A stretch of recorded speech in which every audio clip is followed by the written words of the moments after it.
guys, that's Shark Magic today in Raid Shadow Legends. Welcome to the video. Guys, how are you all doing? I am doing fantastic. Listen, we've been talking about Head of Decay Provokers. Truthfully, if you are running a Hydra clan boss team and you're not using a reliable Provoker on each of your teams, ideally, right, if you have enough champions built, depending on where you are in the game, you are missing out on tons of damage and thus tons of resources, tons of stone skin protection gear, and all the good stuff that we get from Hydra clan boss. Now, I want to share with you my 3 favorite Provokers, and I want to highlight one of them who a lot of my clanmates now and me are using as a total lockdown Head of Decay Provoker in a very particular build. I have 3 faves personally, right? I have Contra the Cyclone, who I absolutely just insanely love, right? You guys are probably familiar, you've been watching this channel for any amount of time.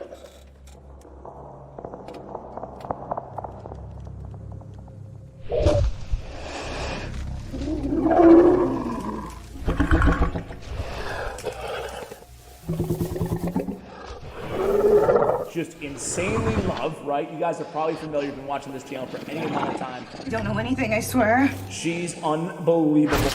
Truly is, in my estimation, one of the most powerful passives inside Raid Shadow Legends. And she can land the debuffs on weak hits. I mean, she's just an incredible, and probably an underrated champion, at least in my mind, because I think she's one of the best out there. Also, man, probably my number 1 is Molly Tankard. I mean, not just the 2-turn provoke potentially on a 3-turn cooldown, but we've talked about it. Rowdy Crowd is probably the most just insanely powerful motor for your team that just allows everybody to go so much more often. It's incredible. She will be a game changer, and she's a reviver too, right? She'll be a game changer for any Hydra clan boss team. Do not sleep on Molly. Don't do what I did. Don't wait, you know, 6 months until you see everybody else using her, and then you're like, all right, I guess I'll use her. What is this over here? Oh, I pulled the new epic, apropos of absolutely nothing.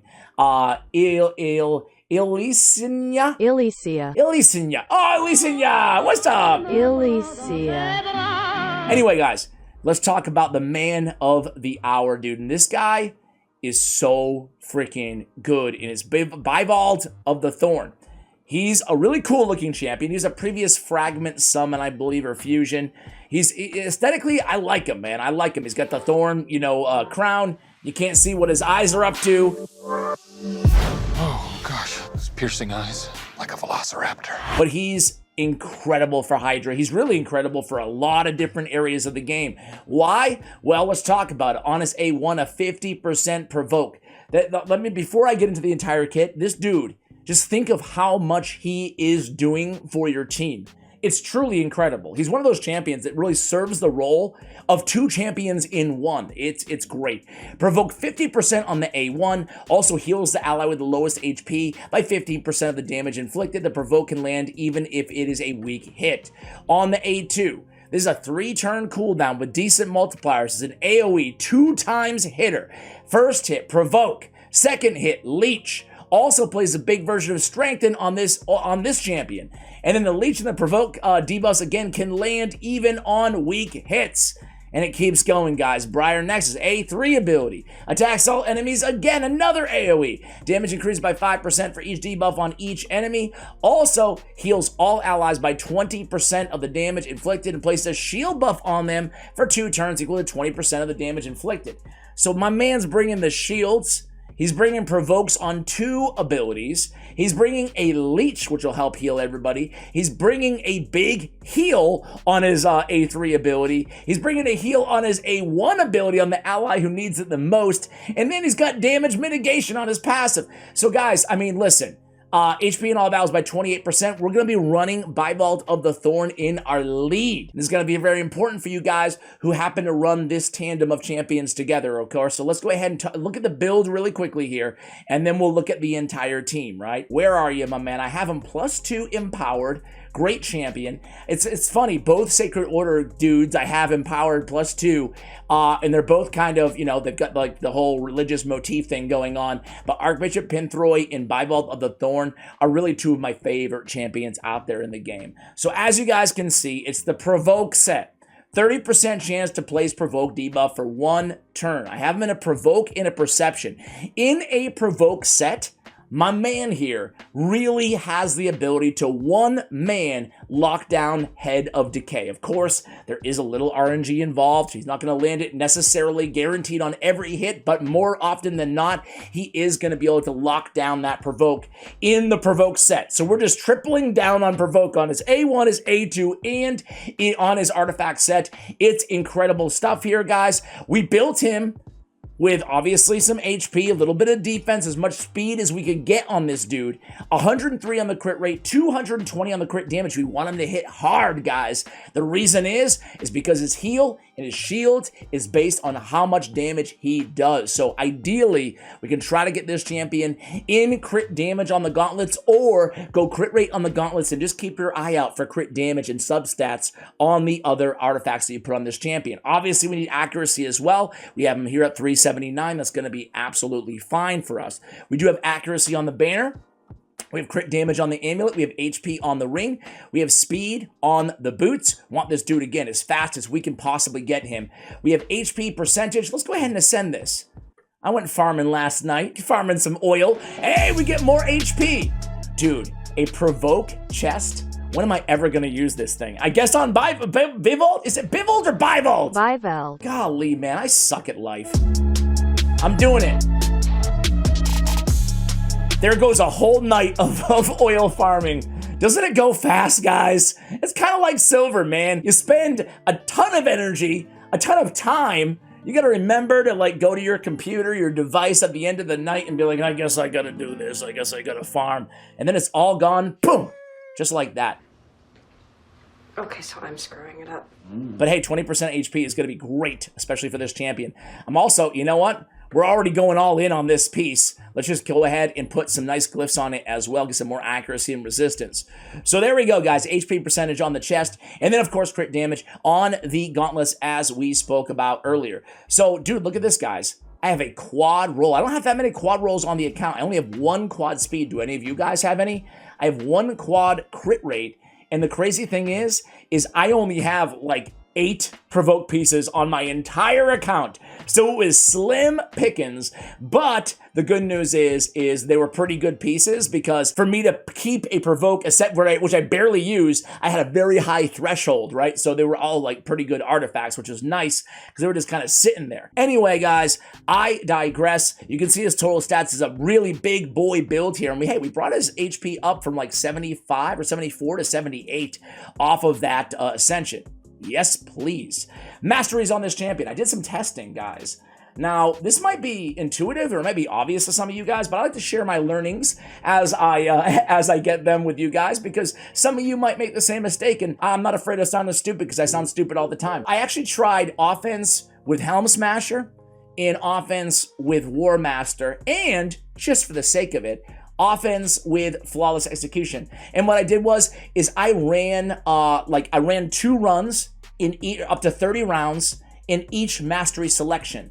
And I consistently got more damage on both of my War Master runs. So, you know, food for thought for you guys. I'm not going to sit here and say, again, it's kind of small sample size, but I see some people, the reason I say all this, I see some people actually going Helm Smasher on their DPS for Hydra. But for me, it is a little RNG based again, because a 60% chance of proccing here. I was getting consistently more damage with War Master. Just thought I'd share that with you guys. So, support tree, we came down here. We picked up, obviously, the healing masteries, right? I foregoed accuracy, because we already had enough on this champion. Instead, I went with Lay on Hands, get more heals. I went with Shield Bearer, get more out of my shields. I went with Rapid Response, increase that turn meter when buffs run out. I went Cycle of Magic, which is such an underrated mastery, man. It's only 5%. It sounds very underwhelming, but when it happens, it's very powerful, right? And in a Hydra clan boss, I mean, that could be going for 20 minutes, 30 minutes, 40 minutes, who knows? You get a nice couple cycle of magic procs, it can be a real difference maker on your team. Master Hexer to extend the duration of his leech, and Lasting Gifts to extend the duration of his shield and the strength that he brings to himself on the A2. All right, guys, enough talking about wait, does he have lore? To a losing game. What is it? All the fragment summons / fusions They ought to have lore, man. I was looking forward to doing some lore on Bivald of the Thorn. Let's go ahead and jump into it here. I do like they have lore in game. I'm sure like not the majority of players actually care, but as I mentioned before on my second channel now, Rage Shadow Legends Champion Guides, I've kind of gotten into it, right? Just by reading them, by like forcing myself to read them, and then I kind of faked it till I made it. Now I really enjoy reading them. Anyway, guys, this is the team I was talking about. An important note, guys, any of you who run Inquisitor Shamil, you probably already know this, but just in case you don't, it's important, right? He's going to be filling a ally's turn meter, right?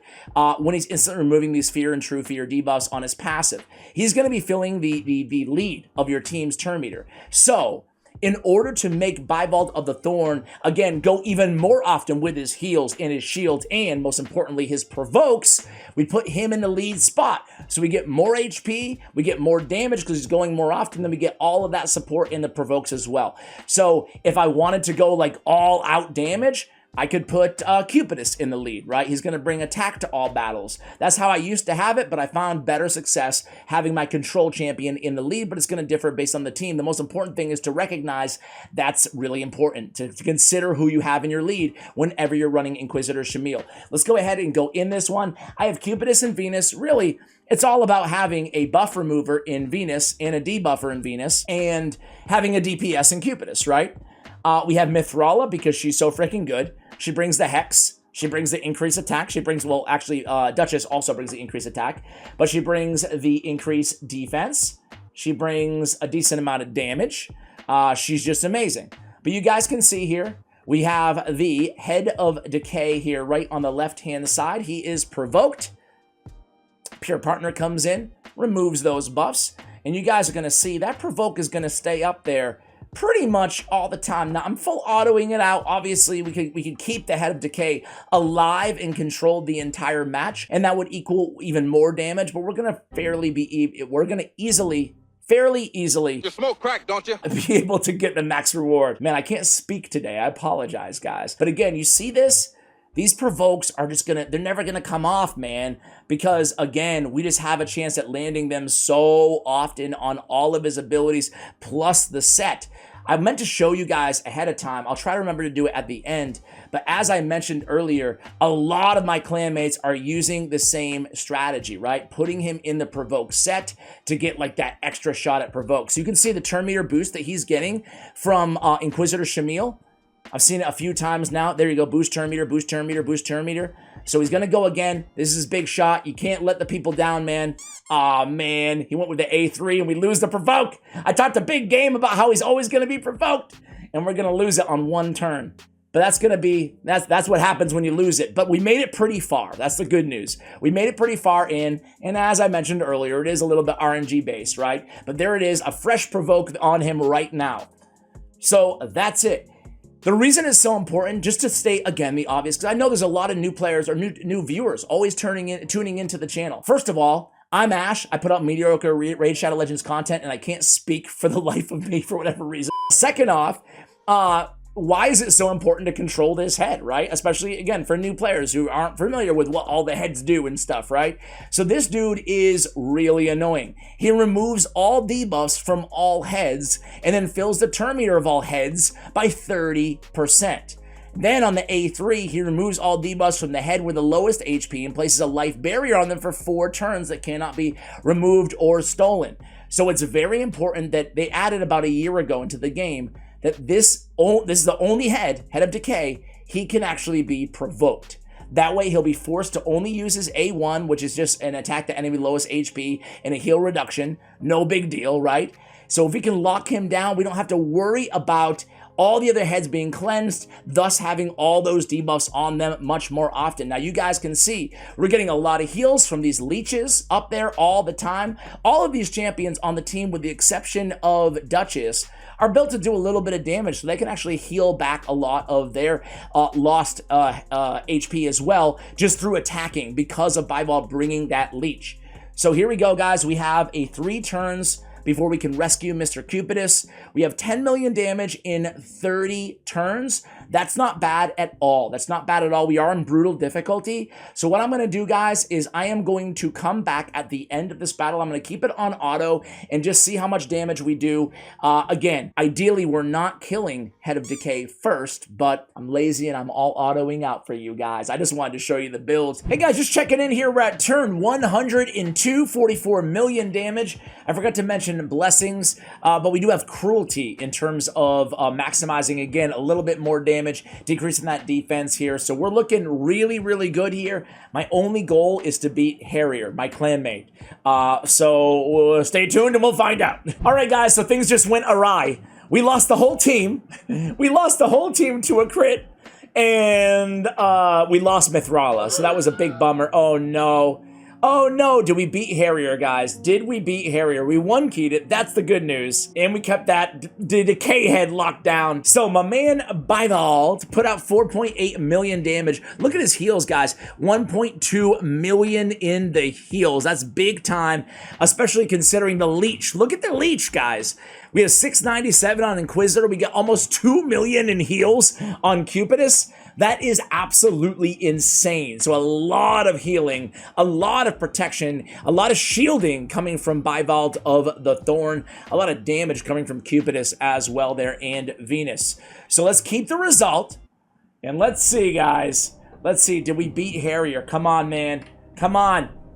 Come on, come on, Raid. Oh, we got it. We got it. Just barely. But we took you down, Harrier. We won this time, Harrier. Harrier! I am so scared. He's running Bivald as well. You can see the team. He's running Tamaria. Ramaria, I guess is how you pronounce it.